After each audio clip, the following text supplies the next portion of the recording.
Right now, this is Ticker News Insight. Hello and welcome back to Ticker News Insight, where we are looking to focus on the best of business with very clever people joining us from all around the world.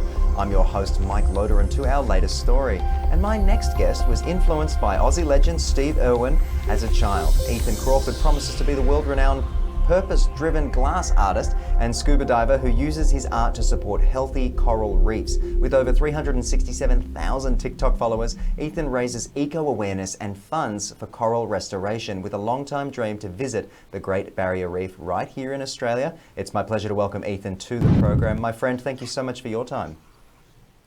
Thank you so much for having me. It's great to be here.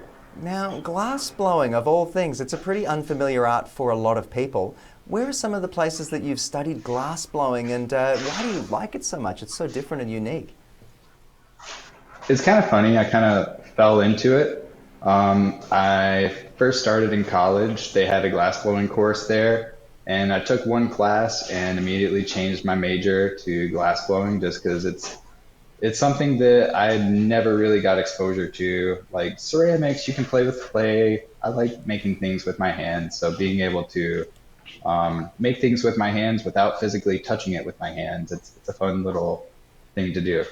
Yeah, I wouldn't want to be touching it either based on how hot it gets. But how are you inspired by these eco-conservationists like Steve Irwin and Jeff Corwin as a child? Take us through a little bit about that. Oh boy. Yeah, growing up watching Steve Irwin, that was such a big inspiration to me. Like I grew up on a small farm, so being outdoors and everything, catching all the critters, it's a great little childhood to have. So seeing how Steve Irwin was able to really change people's opinions on these things that are scary in some way, it's really inspiring to kind of see that play out.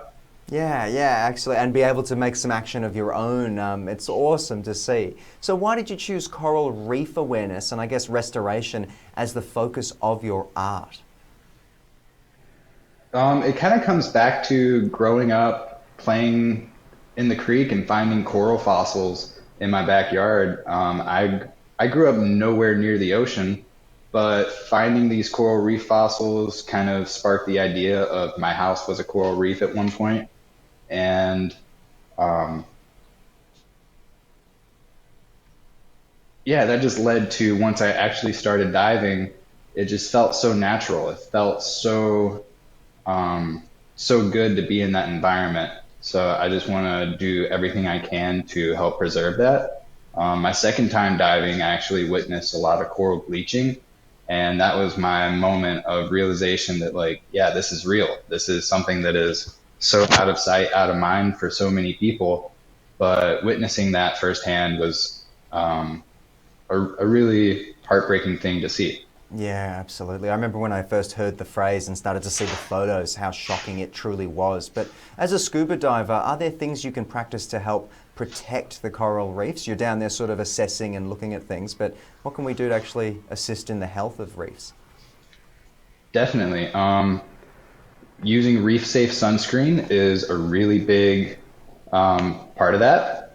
The life cycle of the coral, they start out as this little larval form that swims around before it attaches itself to a rock and turns into a piece of coral. Non-reef safe sunscreen kind of prevents that larval form from turning into that final coral. So using reef safe sunscreen is something really important that a lot of people need to do. Absolutely. And I know you volunteer to support the Coral Restoration Foundation by harvesting and I guess planting coral as well. What are some of the things we can do across the globe to help protect the reefs? I suppose what would be your message just to finish for people out there who are interested in helping out? Just be a little more conservative with like water consumption and electricity and little things like that. Even though I live nowhere near the ocean, little things like that can play a big part if everyone does that. Absolutely. Ethan, I'm sure you're very busy and you're dying to get back into the workshop and start getting some fires going and blowing some glass. But thank you so much for joining me on the program. I think it's a really exciting prospect what you're doing, and hopefully we can get you down here to the Great Barrier Reef one day. It is truly magnificent, and I actually think it's starting to get some life back into it after the last few years, which is fantastic. I'm so excited. I'd love to get out there one day. Awesome. Hey, thanks again for jumping on the network, my friend. Good to see you. Thank you so much. Have a good one. Back at you. And of course, thank you to all of you for tuning in. I hope you've learned something from my discussion with Ethan there. Very cool stuff.